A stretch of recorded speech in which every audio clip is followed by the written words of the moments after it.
وعنا وناكسن داود يلا waxaad ku soo dhawaataan wararkii ugu dambeeyay caalamka qodobada xiisaha leh aad ku daawo doontaan hadii ay booyna laga helan waxa qayb ka ah madaxweynaha dalka Mareykanka Donald J Trump ayaa sheegay in Ukraine ay mar hore heshiis la galeen haddaba muxuu yahay heshiiskaasi Mr Zelensky ayaa ku baaqay in taageero xooggan laga helo Trump waxa uu dhaleeceeyay ka saarista Ukraine wadahadalada Ruushka iyo Mareykanka ee ka socda waddanka Sacuudi Carabiya caasimadiisa Riyadh ergeyga gaarka ah ee Mareykanka u qaabilsan Ruushka iyo Ukraine oo gaaray caasimada dalkaasi Ukraine ee Kiev qodobadaas iyo qodobadii kale ee nagu soo kordho ayaad ku daawo doontaan daawadayaal balse faafahinta qodobadan intaan u gudagelin hadii ay tahay markii kugu horeysa soo booqato YouTube-keena Barkulan Media waxaan ka codsanayaa inaad YouTube-keena subscribe saarto aad gamble ka furto sidoo kale muuqaalkan aad like gareyso sina share gareyso oo saaxiibada aad gaarsiiso agaag hadii aynu ku bilowno madaxweynaha dalkaasi Mareykanka Donald J Trump ayaa sheegay in dalka Ukraine ay mar horeba heshiis la galeen Donald Trump ayaa ujeedkiisu ahaa in Ukraine kadib markii madaxweynaha Zelensky uu sheegay inay tahay wax laga yaabo in dalkiisa aanu lagu casuumin wadahadalada ka dhacaya Sacuudi Carabiya ee ku saabsan joojinta dagaalka Ruushka iyo Ukraine isagoo sheegay inuu ka xun yahay falcelinta Ukraine waxa uu noo muuqday in Ukraine uu ku eedeeyay in dagaalka ay bilowday isagoo sheegay in wadahadalada hore heshiis loo gali lahaa duulaanka buuxda ee Ruushka ayaa dhaliyay dagaalka Ukraine ku dhawaad muddo 3 sano oo dagaalkaasi socday kaasi oo dhaxeeyay Ukraine iyo Ruushka horaantii talaadii wasiirka arrimaha dibadda ee Ruushka Sergey ayaa magaalada Riyadh kula kulmay xogayaha arrimaha dibadda Mareykanka Marco Rubio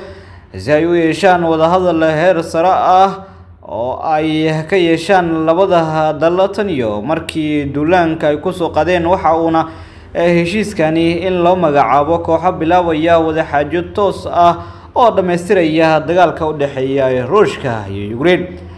waxa uuna sheegay in dalkiisa uusan qayb ka ahayn ciidamo nabad ilaalin ah oo ka socda wadamada NATO ee ku sugan Ukraine heshiis nabadeed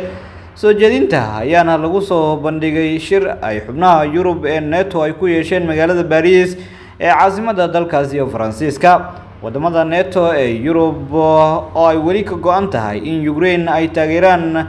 Ruushka ayaa ku caqliyeysan in labada dhinac la dhigo heshiis nabadeed ee Trump hal dhinac kaasi oo bedelaya siyaasadii hore ee ahayd u janjeerida Ukraine madaxweynihii hore isagu ka horeeyay ee Joe Biden Zelensky ayaa hore u sheegay in Ukraine aysan doonaynin in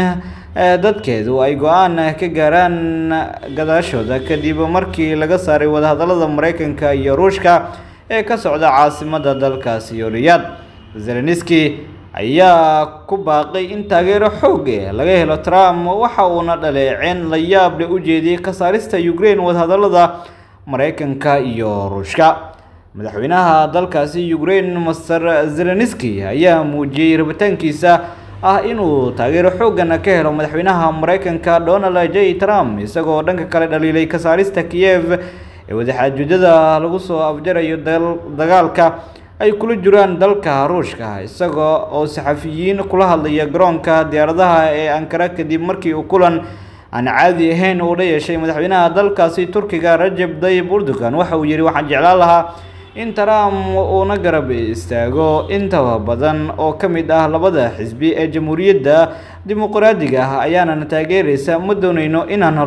lumino taageeradeena ayuu leeyahay madaxweynaha dalkaasi Ukraine Mr Zelensky hadalka Zelensky ayaa yimid kadib markii Mareykanka iyo Ruushka ay wada hadal ku yeesheen caasimada Sacuudi Carabiya ee Riyadh taasi oo noqonaya kulankii ugu horeeyay oo si toos ah u yeeshaan diblomaasiyiinta Mareykanka iyo Ruushka tan iyo markii uu dagaalka bilowday 24kii February sanadkii 2022 Zelensky ayaa sidoo kale dhaleeceen la yaab leh u jeediyay ka saarista Ukraine ee wadaxaajoodada lagu soo afjarayo dagaalka isagoo su'aalaha galiyay sharciga ahaanshaha wadahadal kasta oo lagu saameynayo iyadoo aysan qayb ka ahayn Kiev Zelensky waxa uu ku nuuxnuuxsaday in labada dal Ukraine iyo Ruushka ay tahay in miiska wada hadalka nabadda ay wada joogaan aysan ahayn midowga Yurub oo kaliya balse ay tahay in dhammaan qaaradda Yurub ay matalaan. Waxa uu sidoo kale sheegay in wada hadalladu uu la yeeshay madaxweynaha dalkaasi Faransiiska Emmanuel Macron uu kala hadlay matalaadda Yurub isagoo xusay in Macron uu Faransiiska kala hadlay madaxda midowga Yurub isla markaana la qorsheynayo wada hadal kale.